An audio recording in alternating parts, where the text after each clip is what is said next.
కొన్ని రోజుల నుండి మాజీ మంత్రి పేర్ని నాని గారి చుట్టూ, వాళ్ళ భార్య గారి మీద కేసు పెట్టి, ఈ ఎపిసోడ్ చుట్టూ కొన్ని యూట్యూబ్ ఛానల్స్‌లో ఫ్రంట్ లైన్ మీడియాలో మంత్రులు, నాయకులు, జర్నలిస్టుల ముసుగులో జర్నలిస్ట్ అనే పదము అసహ్యించుకుంటది. తనను తానే కొందరిని జర్నలిస్టులంటే. తెలుగుదేశం పార్టీ, జనసేన అధికార ప్రతినిధులు టీవీలలో కూర్చొని యాంకర్ల ప్లేస్‌లో ఇటువంటివైతే కరెక్ట్‌గా సెట్ అవుతాయి. వీళ్ళు అసలు పేర్ని నాని గారిని, వాళ్ళ భార్య గారిని వీళ్ళే విచారణ చేసేశారు. వీళ్ళే శిక్షించేశారు. వీళ్ళే శిక్షల అమలు కూడా చేసేశారు. అంటే చాలా దారుణంగా ఏ స్థాయిలో క్యారెక్టర్ అసాసినేట్ చేశారో. అఫ్కోర్స్ వాళ్ళ ప్రధానంగా వాళ్ళు ఎవరినైనా ఈ పని ఈజీగా చేయగలుగుతారు. నమ్మే జనం ఉన్నంత వరకు ఎవరు చేయగలిగింది ఏముంది.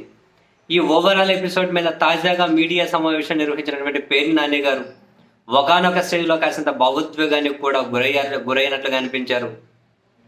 ఈ ఎపిసోడ్ స్టార్ట్ అయిన దగ్గర నుంచి ఇప్పటి వరకు ఎందుకు కనీసం మీడియా ముందుకు రాలేదు అన్న ప్రశ్నకు, అటువంటి చర్చకు సమాధానంగా పేర్ని గారు, మేము హైకోర్టులో ముందస్తు బెయిల్ వేశాం, మమ్మల్ని ఎలాగైనా కూడా ఒక్కరోజైనా జైల్లో పెట్టాలని తలంపుతో మా పిటిషన్ విచారణకు వచ్చినప్పుడు అధికారేమో నేను ఇప్పుడే డ్యూటీలో చేరానండి, సో నాకు కొంచెం టైం కావాలంటారు.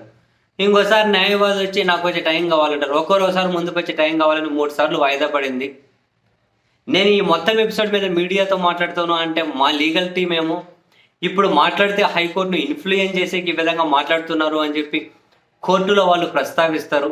మనం ఇక్కడ బెయిల్ పిటిషన్ వేసి మీరు బయట మీడియాతో మాట్లాడకూడదు, వాళ్ళ మానాన్ని ఏమన్నా వాక్కొని పోనీయండి, ఏమన్నా మొరగనీయండి, మీరు ఈ పిటిషన్ ఒక పరిష్కారం దొరికేంత వరకు మాత్రం మీడియాతో మాట్లాడకూడదు అని మా లీగల్ టీం నన్ను పూర్తిగా రిస్ట్రిక్ట్ చేసిన తర్వాత మాత్రమే మీడియాతో మాట్లాడకుండా ఉన్నాను.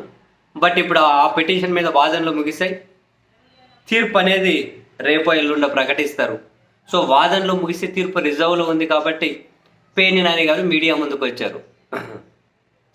చాలా లాజికల్గా అంటే చాలా వాల్యూడ్గానే ఆయన లేవనెత్తిన పాయింట్స్ ఏంటి అంటే, ఉమ్మడి ఆంధ్రప్రదేశ్ కథ పక్కన పెడదాం, విభజిత ఆంధ్రప్రదేశ్ నుంచి తీసుకుంటే ఈ 10 సంవత్సరాల్లో ఎక్కడైనా గోడౌన్లలో సరుకు విషయంలో ఎక్కడైనా కనుక ఒక్కోసారి తూకాల విషయంలో డిఫరెన్స్ ఉంటుంది, మరో రకంగా డిఫరెన్స్ ఉంటుంది, ఒక్కోసారి ఏవైనా కనుక కన్ఫ్యూజింగ్ రకరకాల కారణాలతో సరుకు విషయంలో డిఫరెన్స్ రెగ్యులర్గా జరిగే ప్రక్రియ ఇది. ఆ డిఫరెన్స్ ఉన్న చోట వాళ్ళతో డబ్బులు కట్టిస్తారు. ఈ 10 సంవత్సరాల్లో అలా డబ్బులు కట్టించుకున్నవి ఉన్నాయి, కానీ ఏ ఒక్కరి మీదైనా క్రిమినల్ కేసు పెట్టారా? పెడితే చూపించండి. ఒక్క క్రిమినల్ కేసు పెట్టినా కూడా. అంతెందుకు, రైతుల దగ్గర నుంచి ధాన్యం కొని గిడంగులకు వాటికి పంపించి అవి మళ్ళీ ప్రాసెస్ చేసి అవి చేసి మళ్ళీ ఏమంటారు ప్రభుత్వానికి బియ్యం చేరాలి, అవే ప్రజలకు మంచుతారు. ఆ విధమైన ప్రాసెస్లో రైతుల దగ్గర నుంచి ప్రభుత్వం కొని అక్కడ మిల్లర్లకు పంపించారు కదా, ఆ మిల్లర్లు ఇప్పటి వరకు తిరిగి ప్రభుత్వానికి ఆ బియ్యం ఇవ్వనివి చాలా ఉన్నాయి కదా. ఏ ఒక్కరి మీదైనా క్రిమినల్ కేసు పెట్టారు. ఒక పేర్ని నాని గారు కుటుంబం మీద ఎందుకంటే కక్ష. మేమైనా ఆడ డిఫరెన్స్ ఉన్నాయన్నారు, టెక్నికల్గా ఏం ఇష్యూస్ ఉన్నాయో సరే నైతికంగానే బాధ్యత వహించి ఫైన్ కట్టమన్నారు, కట్టాం. ఎక్కడైనా జరిగే ప్రాసెస్. కట్టిన తర్వాత మళ్ళీ ఇప్పుడు లేదని చెప్పి క్రిమినల్ కేసు పెట్టడం ఏంటి? బియ్యం మాయమవ్వడం ఏంటి? ప్రభుత్వం తెచ్చి ఆ గోడౌన్లో స్టోర్ చేస్తే ఆ లెక్కలు ఉంటాయి, మళ్ళీ ఆ బియ్యం అనేది రిటర్న్ ఇవ్వాల్సి ఉంటుంది. ఇదంతా కనుక లెక్కించి తూకాలు వేసే కదా ఇస్తాము. అయినా కూడా పేర్ని నానిని శిక్షించాలని, పేర్ని నానిని వేధించాలి అని, అండ్ పేర్ని నాని క్యారెక్టర్ని అసాసినేట్ చేయాలని ఇంతవరకు వచ్చినా ఓకేనేమో, ఎందుకంటే రాజకీయాల్లో ఉన్నాను కాబట్టి ఈ తిప్పలని పడాలేమో. కానీ రాజకీయాలు తెలియకుండా దేవుడు, భక్తి, గుళ్ళు, దేవతలు అనే ఈ విషయం తప్పితే ఏమాత్రము రాజకీయాలకి సంబంధం లేకుండా నన్ను నమ్ముకొని 30 సంవత్సరాల కిందట మా ఇంట్లో అడుగుపెట్టినటువంటి నా శ్రీమతి, నా ఇల్లాల మీద టార్గెట్ చేసి తనను వేధించి ఈ స్థాయిలో క్యారెక్టర్ అసాసినేట్ చేస్తారా? నన్ను పెళ్లి చేసుకున్న పాపానికి ఆమెని ఇన్ని మాటలు అంటారా? నేను ఎప్పుడైనా మీడియా సమావేశం పెట్టి టీడీపీ, జనసేన వాళ్ళ మీద కనుక విమర్శలు చేసి వెళ్తే, ఏమైనా వ్యాఖ్యలు చేసి వెళ్తే ఇమ్మీడియట్గా వాళ్ళ సోషల్ మీడియా హ్యాండిల్స్లో వాళ్ళ దాంట్లో మా భార్య గారి గురించి ఎంత నీచంగా మాట్లాడేవాళ్ళు. నా అదృష్టం ఏంటి అంటే ఆమె ఇంకా ఆత్మహత్య చేసుకునే వాటిలో అటువంటి వాటి జోలికి పోలేదు. ఏ పాపం తెలియకుండా ఇంత ఇంత దారుణంగా వేధించడం ఏంటి, ఇంత దారుణంగా కక్ష కట్టడం ఏంటి? నేను అడిగాను కొందరిని, ఏందయ్యా అసలు ఏంటిది, ఏమీ లేని దగ్గర ఇంతెందుకు చేస్తున్నారంటే, ఏం మరి మీ మీ నాయకుడినైనా టార్గెట్ చేశారో లేదో కానీ మీ నాయకుడు జగన్ కంటే కూడా మీరే ఎక్కువ టార్గెట్ మాకు అని చెప్పి చెబుతూ ఉన్నారు.